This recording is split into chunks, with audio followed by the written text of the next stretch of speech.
East, the challenges in Europe, the challenges around the world have everybody being very careful and holding their cash. What's happening with all the regulation of the finance business, the financing of business? You do see more pressure on the banks. We still have a third of the Dodd-Frank regulations to do. Of course I'm going to hold on to my cash.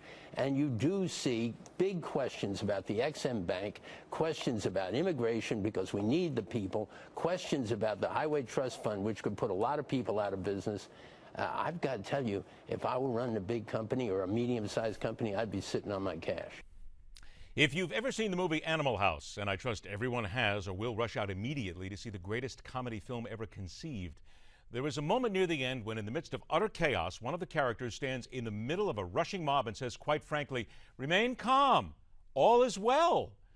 Contrary to popular belief, that slogan is not the password from government economists, but maybe it should be from some. And does the admonition really pass muster? Let's find out. Joining us now on Midpoint, Peter Morici is an economist and professor of business at the University of Maryland, as well as a national columnist. No one knows better than Peter. Thanks for joining us today, Peter. Nice to be with you. By the way, I did want to point out, you do agree that Animal House is the greatest comedy film ever put on film, correct? I just want to make sure. Well, having been a fraternity guy in that era and the pledge master of my house, I will affirm it is a very accurate description of how we rather dry old guys once lived. Okay, we're on the right path here. Let's start down another path of somebody who's a leader here now with the economy. I'm going to take us to Janet Yellen right off the bat here, because every time we come around any sort of economy news, there's always talk about what the Fed is doing and what Janet Yellen is doing right now. I mean, they must be pretty happy with themselves right now. According to all we hear, the economy's just fine, right? Well, where's Janet? Well, that's a good question. Where is Janet these days? Well, I thought you were going to play a clip. That's why I said that. No, it's okay. The forecast that she issued after the last meeting was, as always, very rosy, and it mirrored more or less the forecast we get on Wall Street. You know, bank economists like to sell stocks and bonds, so there's always going to be sunshine tomorrow. In reality, there are a lot of things that are holding back the U.S. economy. Coming off such a bad quarter, we shrunk 2.9%. We're going to get either a good second or a good third quarter to make up for it. But overall, growth in this recovery has been about 2%. In the Reagan recovery, it was 4.7. These are not great times. Then why are we hearing, Peter, from so many people, and I'm going to look at it every time you go to the web right now, you look at the different newspapers, you look at some of the economists, you will see poised for stronger growth, economy's fine, everything's good. You hear the various pundits telling us. We come to you because I know darn well that this isn't the case, but why are we hearing all of these wonderful platitudes about how great things are and how are they getting away with it? Well, remember who sold us Barack Obama and then Janet Yellen? It was the media. They got right on the bandwagon, something they're shy to do now with Hillary, and it's just not working out. Increasing healthcare costs and entitlements all over the place is creating enormous disincentives to work.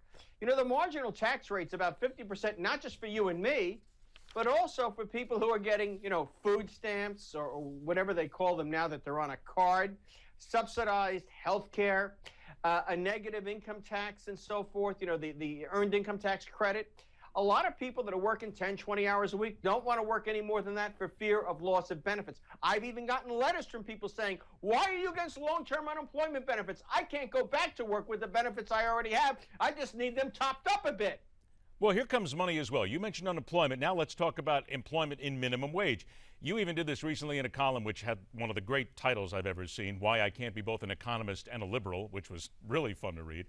And you even point out that if you jump the minimum wage, it will redefine the trade-offs that businesses face regarding unskilled labor automation. It will cost jobs no matter how you look at it, yet we continue to be sold the fabrication, if you will, that, oh, don't worry, everything will be just fine. Again, Peter, getting away with this, but the numbers don't speak to it being a positive, do they? Well, no. I mean, Christine Lagarde, the chairman, the president, the head of the IMF said, well, the Americans should certainly raise the minimum wage. After all, it would create more buying power. Well, it would create more buying power by those people who continue to have a job, and that would give the economy some boost. But there would be a big subtraction. there would be a lot of layoffs from higher prices. In reality, at the end of the day, 500,000 to 1 million fewer Americans would be working. We would raise the price of the things that people who are still working make, but it would just be inflation. Overall, the pie, the real economy, would shrink. You can't get around that. You just absolutely can't get around that. Also, we're in a global competitive environment, and simply raising the wages that we pay less skilled workers in America makes them less competitive with people abroad, and negative things happen to them. Is the biggest number here, and as I read through a lot of the things that you've written and others, the thing that strikes me right away, business investment dropped 11.7% in the first quarter. Correct me if I'm wrong, I'm not an economist, I just play one on TV. But if there's a 12% drop in the investment from the companies themselves, that doesn't speak to any sort of confidence whatsoever in where the economy is going. Try to open a restaurant in Alexandria, Virginia, and you will be greeted by an army of men and women with clipboards, some of whom are still collecting pensions from the city of Alexandria for formerly hazardous work like being a firefighter. They basically are there to harass you, slow you down, and basically keep the time from when you get the lease on the storefront until you actually serve a hamburger to about a year to 18 months. The same applies to establishing a factory in the United States. Stuff that takes 3 to 6 months in China takes a year to 2 years here. That's just terribly costly, and it's encouraging employers to go abroad. Not all of them. You know, there's some things that belong in China. There are some things that belong here. But there's stuff that's contested in the middle. And Barack Obama is doing his very best to put the jackboot on any kind of initiative in those areas. And after all, you know, who gets those jobs? There are people in North Carolina and South Carolina that might work in a furniture factory or an auto parts factory in Southern Ohio or, God forbid, West Virginia. They don't vote for Democrats anyway. The best way to solve that problem for him is to give them lots of government benefits instead. So it's two blades to a scissor. You make it too expensive to create jobs, and then you try to create clients out of the people that don't have them. In the process, you know, during the Reagan-Clinton years combined, the growth rate was twice what it has been in the Bush-Obama century. We're going to have to leave it at that, and I think that if Dean Wormer were here, he would give the president a grade of 0.0, just in case we're going to keep it all running here. Peter, thanks so much for joining us, my friend. We'll talk again. Take care. All right, Peter Morici joining us.